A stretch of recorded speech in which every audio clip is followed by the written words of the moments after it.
தமிழ் உறவுகளுக்கு வணக்கம். 30 லட்சம் வசூல் வேட்டை நடத்திய கமலஹாசன் என்ற தலைப்பில் இந்த காணொலியை காண்கிறோம். மக்கள் நீதி மய்யம் கட்சி. ஜெயலலிதாவின் மறைவுக்கு பிறகு நம்ம ஆட்சியை பிடிச்சிடலாம் அப்படின்னு கட்சி ஆரம்பித்தார் கமலஹாசன்.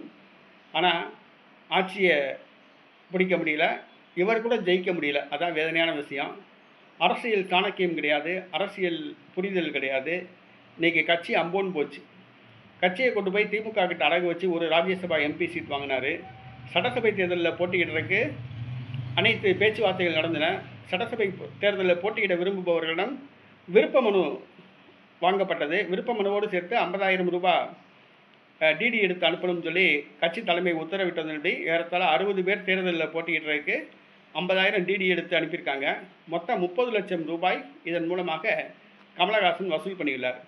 எம்எல்ஏக்கு போட்டியிட விருப்பம் உள்ளவர்கள் 50,000 டிடி எடுத்து விருப்ப மனு கொடுங்கன்னாங்க. 50,000 டிடி எடுத்து கொடுத்து 30 லட்ச ரூபா கலெக்ஷன் ஆகிருக்கு. திமுக மக்கள் நீதி மய்யம் கட்சி வேட்பாளர்கள் உதயசூரியன் சிலத்தில் தான் போட்டியிடணும், குறைவான தொகுதிகள் தான் தருவோம்னாங்க. உடனே கமலஹாசன் ரோசப்பட்டுட்டு நாங்கள் தேர்தலை புறக்கணிக்கிறோம், ஆனால் திமுகவை ஆதரிக்கிறோம்னு சொன்னார். இப்போ இவர் கட்சியை நம்பி உறுப்பினராக சேர்ந்தவங்க, குறிப்பாக விருப்ப மனு 50,000 கட்டி கொடுத்தவங்க அந்த 50,000 காசை கேட்குறாங்க.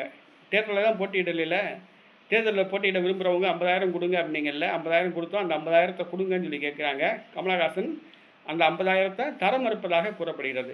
ஆக 30 லட்ச ரூபா வசூல் வேட்டை நடத்தியிருக்காப்புல இந்த கமலஹாசன். 30 லட்ச ரூபா பெரிய விஷயம் கிடையாது. ஆனால் கமலஹாசன் அந்த 30 லட்ச ரூபாயை தர மறுக்கிறாப்புல. இது மக்கள் நீதி மய்யம் கட்சி மத்தியில் ஒரு சலசலப்பை ஏற்படுத்தியிருக்கு. ஒரு கட்சினா அரசியலில் போட்டியிடணும், அதுதான் கட்சி. இன்றைக்கி பாராளுமன்ற தேர்தலையும் போட்டியிடலை, சட்டமன்ற தேர்தலையும் இந்த கட்சி போட்டியிடலை. கவுன்சிலர் எலெக்ஷன்லையாவது கமலஹாசன் கட்சி போட்டியிடுதான்னு பார்ப்போம்.